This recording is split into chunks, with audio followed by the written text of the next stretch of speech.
Terdapat sebuah SMA yang terkenal elit di Jakarta, SMA Bima Sakti. Sekolah yang terkenal paling bergengsi, sulit untuk masuk ke sana.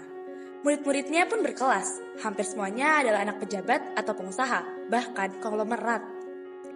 Ivi adalah salah satu penerima beasiswa SMA Bima Sakti. Ia mendapat beasiswa penuh untuk tahun pertama di sana, dan hanya perlu membayar setengah harga untuk kelas 11 dan 12 nanti. Ia sendiri merasa sangat beruntung bisa masuk ke SMA Bima Sakti. Namun sayangnya, Ivy tidak begitu disukai oleh teman-temannya. Mereka menganggap kalau Ivy itu hanya orang asing, dari keluarga yang tidak terpandang dan tak pantas berada di tengah-tengah mereka. Karena tidak punya teman, Ivy pun selalu sendirian. Namun, suatu hari, ketika ia sedang duduk di perpustakaan untuk membaca buku, dua murid yang tidak ia kenali menghampirinya. Satu perempuan berkacamata dan yang satu lagi berambut panjang. Hai, kamu anak beasiswa itu bukan sih? Iya, hai juga. Kamu sendirian terus. Kamu juga dijauhin sama yang lain ya? Iya, kenapa? Kalian juga dijauhin? Iya, kita juga anak beasiswa, sama kayak kamu. Kita juga dijauhin karena kita dari kalangan orang miskin dan gak pantas temenan sama mereka. Kalian gak marah atau sedih gitu? Kan kita emang miskin. Biarin aja lah, yang penting buat aku sih pertahanin nilai, biar beasiswa aku gak dicabut. Sama deh, by the way, gimana kalau kamu bareng kita aja? Aku? Iya, daripada kemana-mana sendiri terus, mending bareng kita aja. Boleh deh. Oh iya, sampai lupa kenalan. Nama aku Lea. Dan kenalin, aku Elena. Salam kenal ya, nama aku Ivi. Salam kenal juga. Ke kantin yuk. Aku haus deh, pengen beli es teh.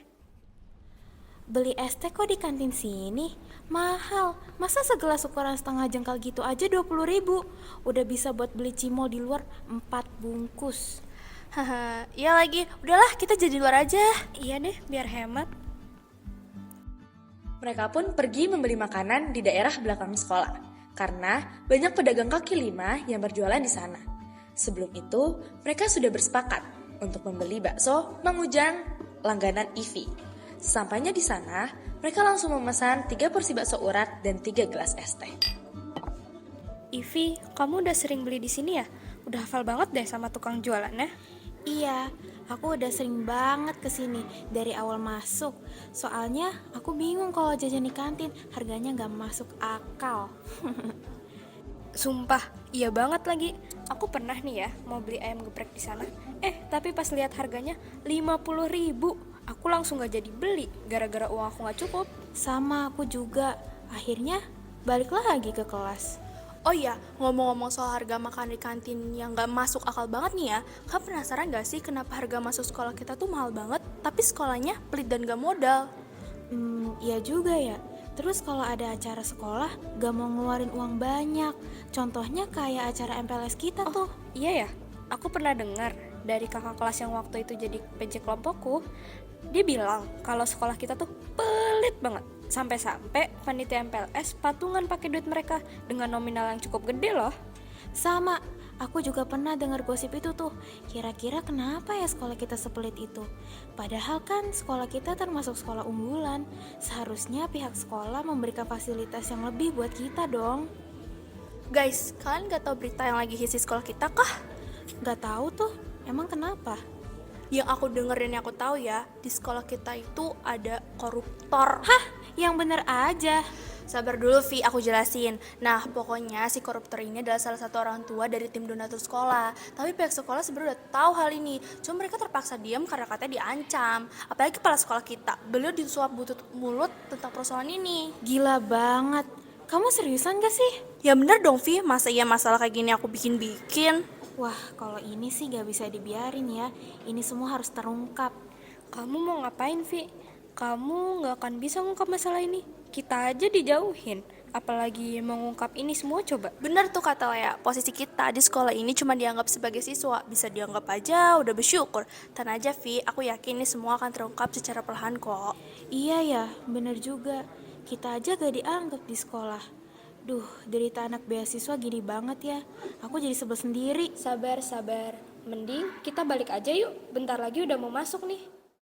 Keesokan harinya, saat Ivy sedang berjalan-jalan sendiri di koridor, tiba-tiba suasana menjadi ramai dan rusuh. Tampaknya semua murid sedang membicarakan suatu masalah. Ivy yang penasaran akan hal itu langsung menghubungi teman-temannya.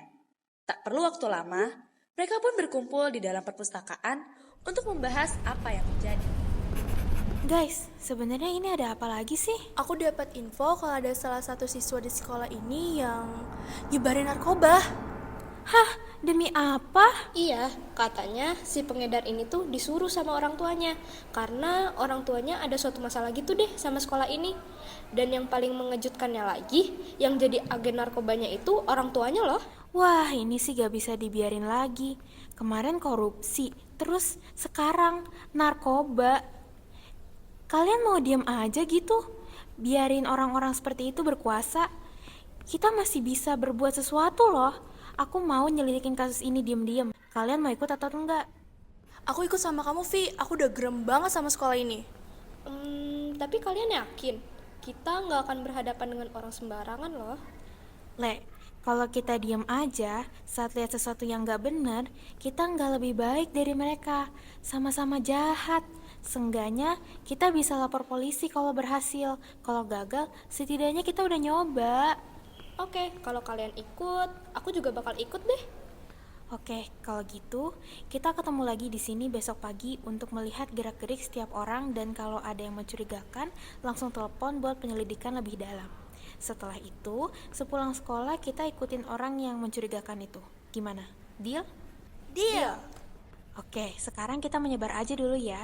Jangan lupa besok pagi kita bertemu lagi di sini. Siap. Keesokan harinya, mereka datang ke sekolah pagi-pagi sekali, sekitar 45 menit sebelum bel. Mereka berkumpul kembali di perpustakaan sekolah untuk membahas rencana mereka untuk seterusnya. Dari hasil diskusi itu, mereka berencana untuk mengikuti setiap siswa yang dianggap mencurigakan, terutama murid-murid yang problematik. Ivi, aku jadi takut deh kepikiran kata-kata Lea kemarin. Kayaknya cara seperti ini terlalu beresiko nggak sih? Gimana kalau nanti justru kita yang kena masalah? Iya sih, tapi sekarang aku setuju sama Ivi. Mungkin penyelidikan kita ini terlalu beresiko, tapi aku juga nggak mau sekolah kita terus-terusan terjerat masalah. Aku udah tahu kok konsekuensinya sejak awal, apalagi kita sendiri yang turun tangan. Aku juga tahu, mungkin di mata orang lain kita cuma murid beasiswa yang gak mampu. Tapi sebagai salah satu siswi yang juga meraih ilmu di sini, aku gak mau sekolah kita jadi jelek di mata orang lain. Ya sih, oke deh, sesuai kesepakatan awal, aku ikutin kalian. Gitu dong. Oke deh, karena sebentar lagi mau bel juga, dari sekarang kita bisa mulai nyelidikin dan perhatiin orang-orang yang kita curigain dari jauh. Dan kalau ada informasi apapun itu, tolong komunikasiin ke yang lain ya. Oke Vi, semangat ya kalian. Siap, makasih Ivi ya. Bel istirahat pertama pun berbunyi. Ivy yang sedang berkeliling mencari udara segar di sekitar sekolah, tiba-tiba melihat dua siswa yang tampak membicarakan suatu hal secara diam-diam. Meskipun tidak bisa melihat wajah dari keduanya, Ivy pun memutuskan untuk mendengarkan percakapan keduanya dari jauh. Oke deh, nanti kita ketemu aja pulang sekolah. Sip, thanks bro. Ivy merasa ada sesuatu yang tidak beres dari percakapan tersebut. Ia memutuskan untuk pergi secepatnya dan menghubungi kedua temannya untuk berkumpul saat jam pulang sekolah di tempat yang sama. Lea, ayo cepat, Ivy udah nungguin kita. Iya, bentar, sabar dong. Elena, Lea, sini. Ivy, maaf ya, kamu udah nunggu lama. Iya, gak apa-apa. Yang penting kita udah di sini semua sekarang. Kalian jangan berisik. Mereka di mana, Vi? Itu, mereka di sana. Sejauh yang aku dengar, mereka lagi transaksi narkobanya.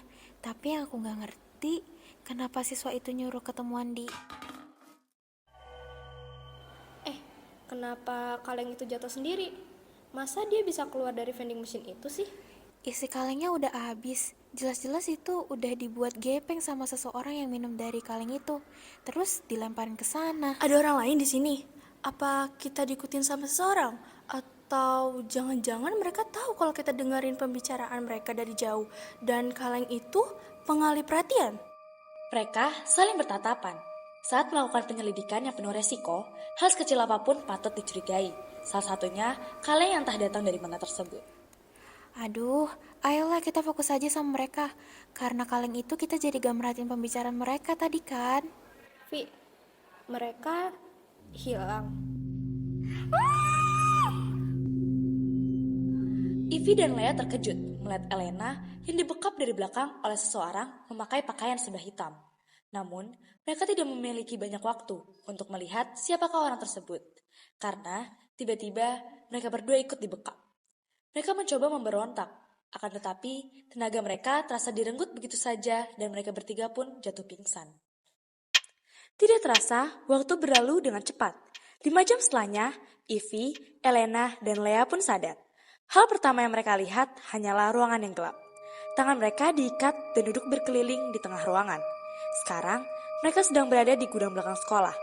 Mereka tidak memiliki waktu banyak untuk mencari tahu di mana mereka sekarang, karena tiba-tiba ada suara pintu yang didobrak dengan kencang.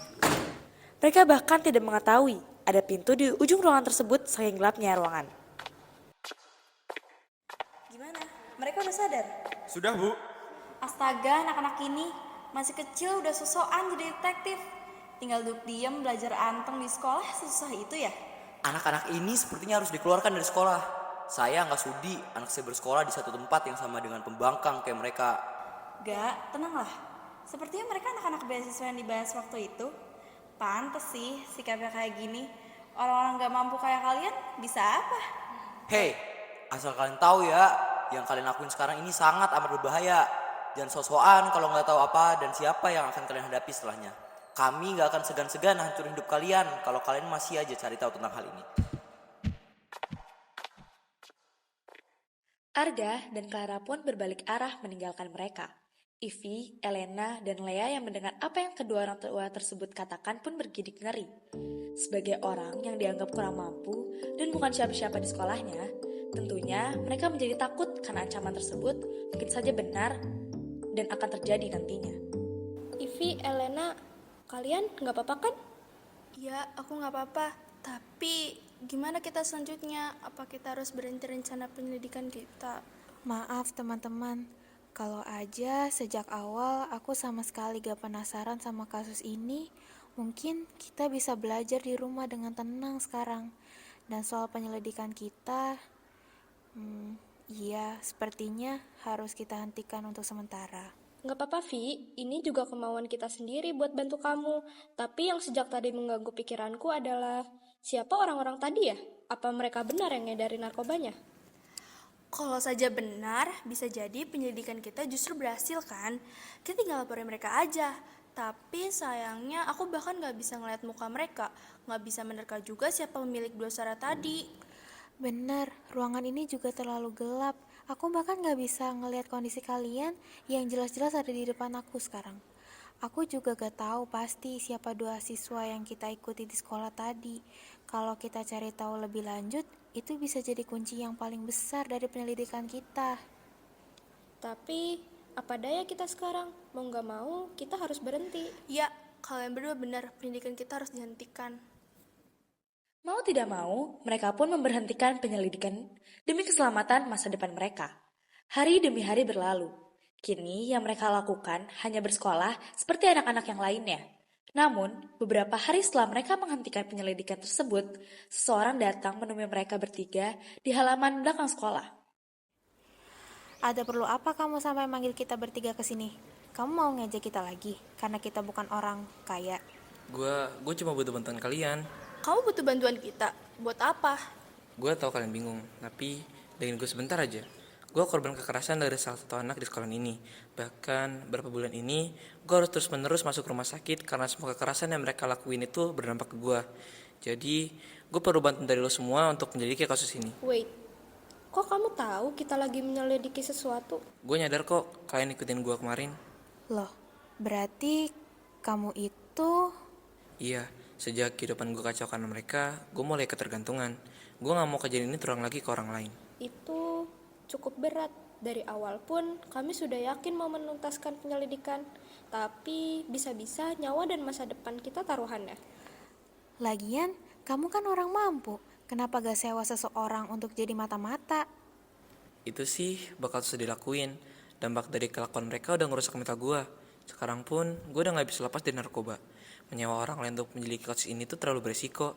Gue jadi gak bisa berbuat apa-apa selain minta bantuan dari kalian. Gue percaya kalian kok. Ya sudah, sebentar ya, biar kita omongin dulu. Saat seperti ini, mereka bertiga akhirnya berbalik membelakangi Aiden. 3 menit mereka habiskan untuk berdiskusi dan sepakat. Oke, kita coba meneruskan penyelidikan ini. Tapi kita punya syarat. Kamu harus bantu kita supaya kita tetap aman saat menyelidiki. Apapun itu, kamu harus bantu kita. Setuju? Kalau masalah itu sih tenang aja, gue bisa jamin kok. Makasih banyak ya, semoga kalian berhasil. Akhirnya, mereka semua memutuskan untuk pulang ke rumah dan melanjutkan aktivitasnya masing-masing.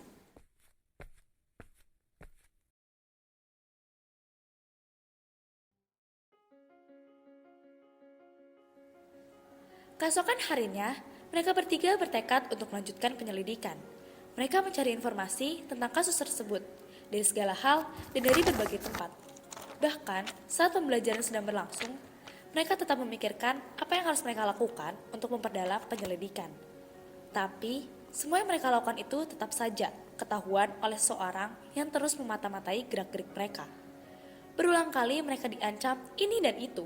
Namun, hal tersebut tidak mematahkan semangat mereka untuk tetap melakukan penyelidikan.